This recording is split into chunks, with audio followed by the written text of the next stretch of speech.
Hello mga kasari, for today's grab nga yan nga muna at ako'y uminom ng barley na siya kung pinakakape sa umaga. Ito nga ay sarap na sarap ako habang ayan nga at aking iniinom pa ay ito na may dumating na agad ang tube ice. Dalawa nga agad ang kinuha ko kasi naman naubos agad kagabi. At ganito nga ako mga kasari kapag ako ay mag-isa, ako ang nagbebenta, yun nga at tumitigil din ako sa pagtutube ice dahil nga ako ay nagbebenta at hindi rin naiiwasan talaga ang may natutunaw. At pagkatapos ko nga magtindahan nga at bumalik na ako sa aking pagtutube ice at dahil nga ako naisipan ko magbablog, ayan nga at kakalhati na ulit sa ako. Kapag nga ako naisipan ko mag-video ay palagi ng garni, nagawa ko na ang umpisa bago ko pa maisipan. Paano ba naman kasi ay trabaho na talaga ang mag-video lalo na't ikay mag-isa. Yung sa halip na dapat ay matatapos mo na ang isang gawain ay talaga namang aanggel ka pa kung saan maganda ang kuha. Kaya naman hayan at nadadagdagan pa ang aking pagkatunaw ng tube ice ko dahil nga rin sa pagbablog na are. Ay pag ikaw naman ay hindi nag-video ay wala kang i-upload ay paano naman ang ating supporters at viewers? Charis. Baka naman tayo pagalitan pag walang upload. Ay, feeling sikat yun.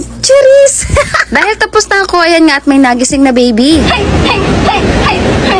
Talaga naman, gusto lang din nagpapadala. May kagigising lang ay napakasigla habang ulang-ulan naman sa labas. Ngayong araw nga ay napakalakas ng ulan dini at nagbaha na nga dini sa amin, lalo na dini sa aming harapan. Pero kahit baha at napakaulan dini sa amin ay hindi naman mapapantayan ang kasiyahan ng aming batang are.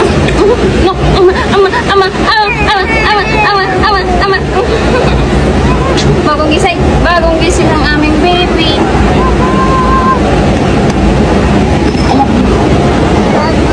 I love you. Kiss mo na, mami. Kiss mo na. Kiss.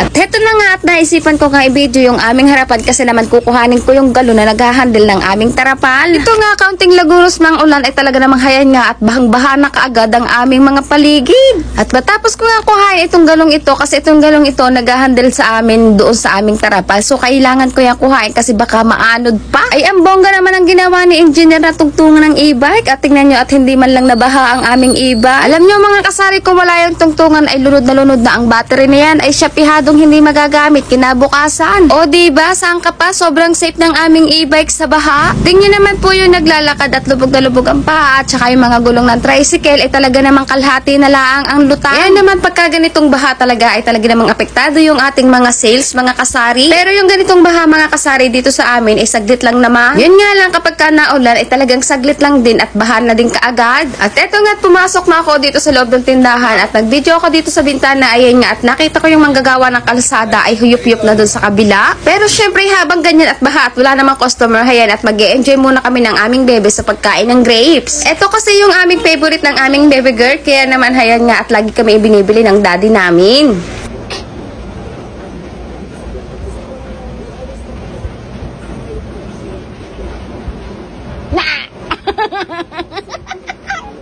Galing kumain. Galing kumain ng grapes ng bebe. Oh, bus na. Kinain na ng mami.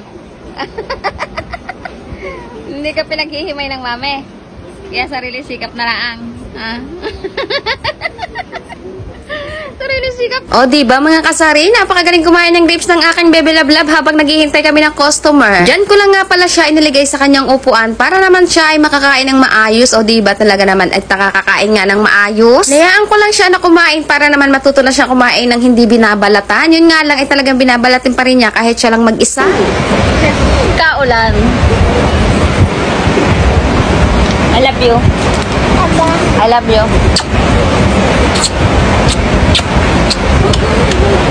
I love you. Love you. Loading. Loading? Ang alin? I love you. Kasit naman ang baby ko.